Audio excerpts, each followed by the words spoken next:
There is an indefinable, mysterious power that pervades everything. I feel it, though I do not see it.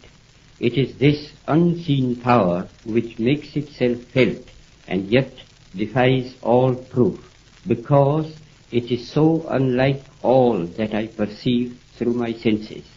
It transcends the senses, but it is possible to reason out the existence of God to a limited extent.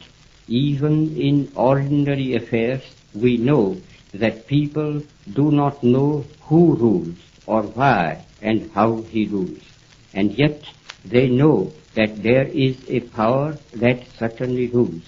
In my tour last year in Mysore, I met many poor villagers, and I found upon inquiry that they did not know who ruled Mysore. They simply said, some god ruled it. If the knowledge of these poor people was so limited about their ruler, I, who am infinitely lesser in respect to God than they to their ruler, need not be surprised if I do not realize the presence of God, the King of Kings. Nevertheless, I do feel, as the poor villagers felt about Mysore, that there is orderliness in the universe. There is an unalterable law governing everything and every being that exists or lives. It is not a blind law, for no blind law can govern the conduct of living beings. And thanks to the marvelous researches of Sir J.C. Bose, it can now be proved that even matter is life.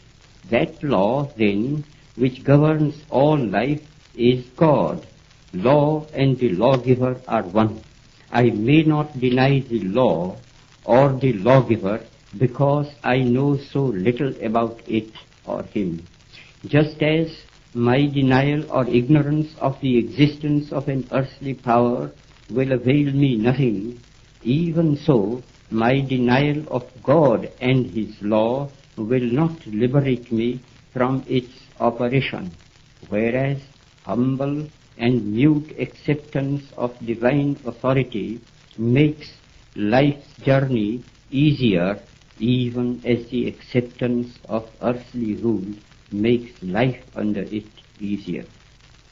I do dimly perceive that whilst everything around me is ever changing, ever dying, there is underlying all that change a living power that is changeless, that holds all together, that creates, dissolves, and recreates. That informing power or spirit is God, and since nothing else that I see merely through the senses can or will persist, he alone is. And is this power benevolent or malevolent? I see it as purely benevolent, for I can see that in the midst of death, life persists. In the midst of untruth, truth persists. In the midst of darkness, light persists. Hence I gather that God is life, truth, light. He is love. He is the supreme good. But he is no God who merely satisfies the intellect, if he ever does. God, to be God, must rule the heart and transform it. He must express himself in every smallest act of his votary.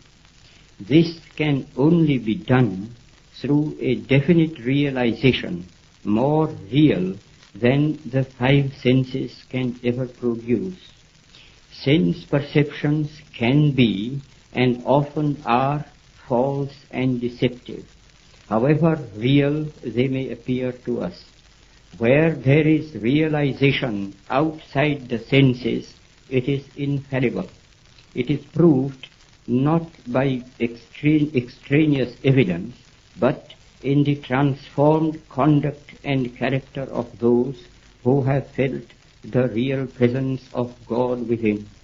Such testimony is to be found in the experiences of an unbroken line of prophets and sages in all countries and climes. To reject this evidence is to deny oneself. This realization is preceded by an immovable faith. He who would, in his own person, test the fact of God's presence can do so by a living faith.